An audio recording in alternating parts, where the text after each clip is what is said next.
hari ini hari Rabu tanggal 4 September 2024. Pada hari ini cukup malam baru ada waktu luang, karena hari ini Luang Por ada datang ke Wat Tham Krong Pien.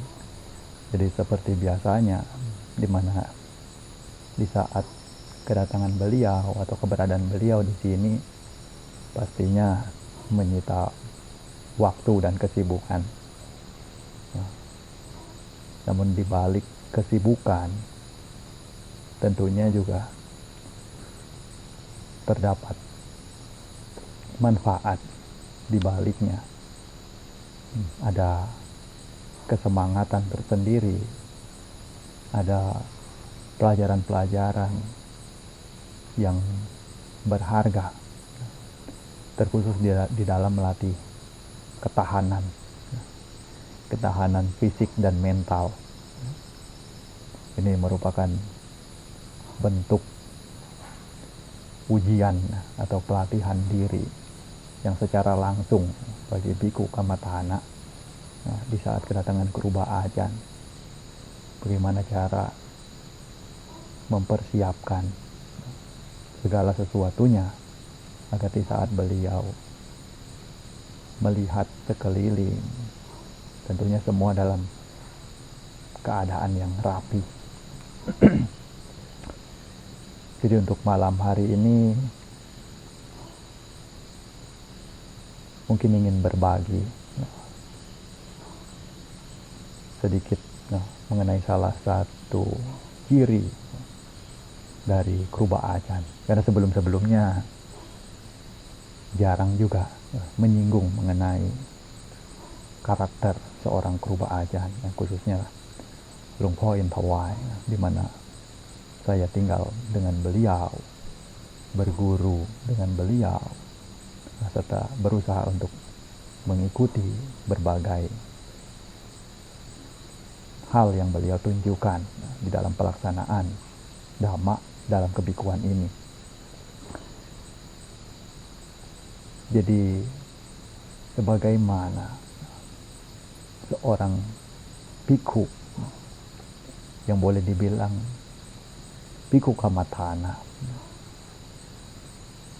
yang selalu fokus pada momen saat ini juga terjadi seperti kemarin ini, di mana kedatangan beliau ke Wat Tham Krong Pien ini, di mana rencana awal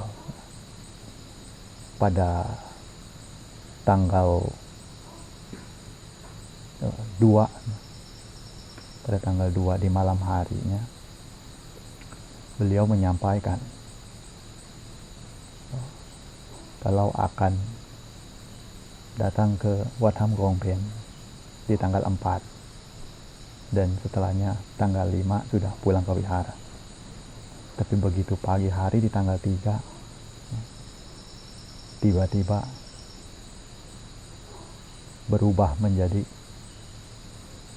4, 5, 6, 7, 8. Itu berada di Wat Tham Krong Pien, baru pulang di tanggal 8. Nah, dimana rencana yang bisa dibilang langsung seketika berubah.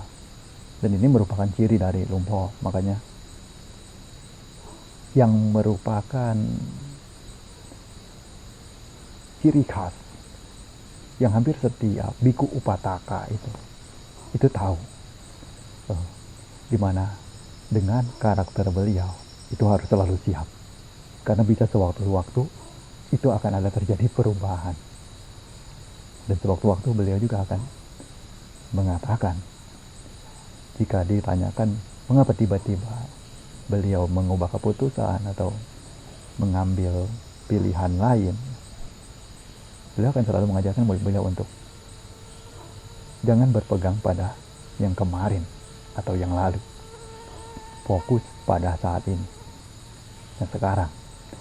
Makanya dalam hal mencari update, itu pun merupakan apa yang boleh dibilang harus benar-benar jeli, terlebih di dalam wihara yang beliau naungi, di mana banyak biku, banyak orang, banyak lini yang tentunya kadang ingin mengetahui keberadaan beliau atau rencana-rencana tertentu, dan itu harus benar-benar pegang orang yang mengatakannya itu.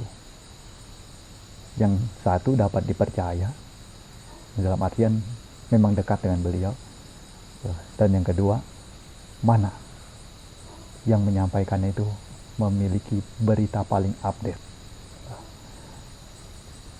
Jadi akan ada di sanalah letak-letak yang memang benar-benar dekat sekali dengan Dhamma, jika dikatakan mengajarkan untuk fokus pada yang saat ini, fokus pada yang sekarang, jangan fokus pada yang lalu maupun yang masa depan. Makanya ketika mungkin menanyakan kepada beliau soal hari esok, soal yang akan datang, beliau cenderung beliau juga tidak tahu harus mengatakan apa. Itu mungkin dari satu sisi beliau pun memiliki metode untuk mengajarkan agar jangan terfokus pada yang akan datang, fokuslah pada yang saat ini, lihat yang dekat-dekat ini dulu. Walaupun tetap ada sisi di mana beliau pun akan mengajarkan untuk memandang itu jauh ke depan, tetapi bukan berarti lantas hanya terpaku di sana dan di saat ini tidak melakukan apa-apa. Nah, inilah yang mana memang merupakan apa yang bisa dibilang sebagai umpan. Nah, kalau dikatakan umpan atau jebakan atau perangkap juga bisa dibilang demikian, dimana ketika melihat akan target atau gambaran, nah, katakanlah gambaran yang akan datang, itu akan membuat seakan terjebak di dalam imajinasi ataupun ilusi di sana, dan membuat kelalaian di dalam berusaha pada momen saat ini atau tinggal pada saat ini, padahal momen yang satu-satunya yang kita miliki dan paling memungkinkan untuk mengubah segalanya itu adalah momen saat ini. Kita mau bahagia, mau menderita, itu ditentukan dari saat ini. Kalau saat ini tidak bisa tersenyum, saat ini merenung, atau dalam artian merasa gelisah, risau, cemas, dan lain sebagainya, ini sudah dapat dipastikan saat ini pun sudah langsung mengalami penderitaan itu. Tapi di saat, pada momen saat ini, berusaha untuk membawa segala aktivitas dengan enjoy, berusaha menikmatinya, berusaha untuk fokus, dan melalui setiap rintangan, tantangan, dengan selalu melihat peluang-peluang daripadanya dan berusaha sebaik mungkin sebagaimana yang dapat dilakukan, maka di sana pun kepuasan dan kebahagiaan itu ada. Jadi mungkin hari ini inilah yang ingin dititipkan kepada para Buddha Mamaka sekalian, agar menghargai momen yang terbaik.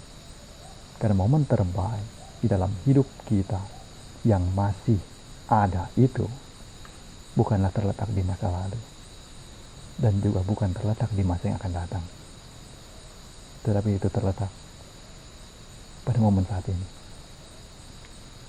pada kekinian. Jadi fokuslah pada saat ini, berusaha sebaik mungkin untuk menyadari setiap hal yang kita temui dan menghargainya, karena saat inilah satu-satunya yang kita miliki dalam hidup ini.